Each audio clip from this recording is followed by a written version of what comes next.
And finally, let's look a little bit at how do we write clear and specific job descriptions, and then get a little bit into some of the things we could look at for your assignment, okay? So the statements that we write, we really need to be clear as to how we're writing them. So they should be terse, direct, simply worded, and eliminate any unnecessary words or phrases. So really kept straight to the point and simple. We should use the present tense. So we should say meets with suppliers, or liaises with individuals, or completes reports. So that first word, that first verb should be a present tense verb. Use occasionally to describe duties performed once in a while, because that's what occasionally means. And may, if it's only something that you some people may be doing, or you may have to do it. So if it's something that you know that people are going to do a lot, don't use the word occasionally, okay?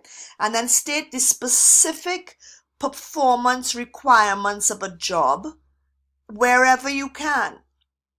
So, for example, you may not want to say ensures customer satisfaction. You may want to elaborate that a little bit. Always greets every customer with a smile. Or, I mean, again, you don't always want to put too much detail, but if possible, if you can put some of the performance requirements in, you should, because then the job description becomes a very easily transferred document when you need to do a performance appraisal. Okay, so yeah, but it's safe to say something like, meets sales targets, or ensures that all staff comply to all regulations, whatever it is. And where you can refer to a performance standard, you should in some way, even if it's from an employee handbook or from a policy or process, just to bring, a little bit more, what's the word, like cohesion to the job descriptions. Okay. All right, so not much more. This is just a summary of we talked about the 4 key areas of a job description.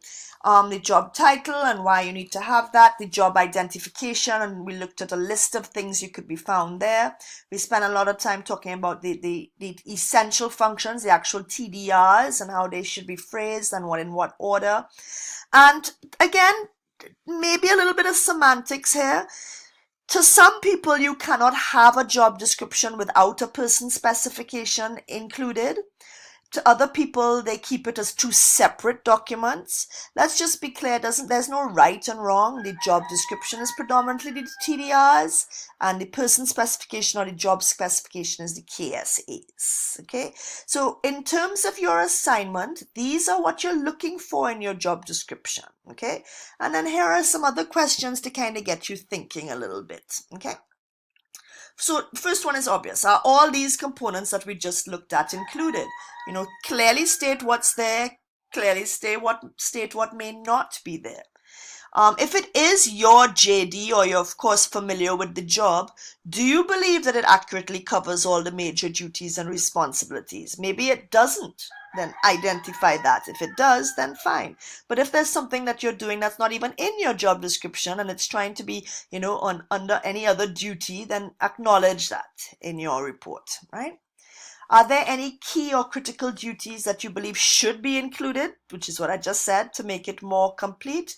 Or are there, in fact, obsolete tasks? There are things that you're no longer doing, that you haven't done for a long time because of some other process, etc., that needs to come out of your JD. This is what I'm saying about making JDs as updated as possible, right? Does it clearly say when the last job description was formally reviewed? Look for things like if the job description has never been approved, there's no sign off to say it was approved, or if it still says draft, and all those things speak to the legality of the document and how, if it really is truly the final document. So look for those sort of things. Yeah. Has the manager or supervisor ever discussed that job description with you? I mean, that's not necessarily part of the assignment, but just something to think about. Are there clear performance standards or targets in your job description? Maybe there are, maybe they're not. And then, do you believe that the skills and competencies identified in the person specification are relevant to the job description? So first of all, is there a person specification that clearly states what the KSAs are, the knowledge, skills, abilities, and in this case, competencies? if that section is there, do you feel that they are relevant to the job description? So if this section is looking for a bachelor's degree, is that relevant? Is that really necessary? Could somebody with an associate's degree and experience have just been able to still offer the same KSAs?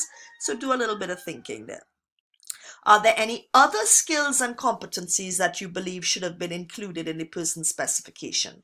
So is it helpful that you have a certain skill? Maybe you're very good at Excel and that's not even included in the person specification. Maybe it's something that should be.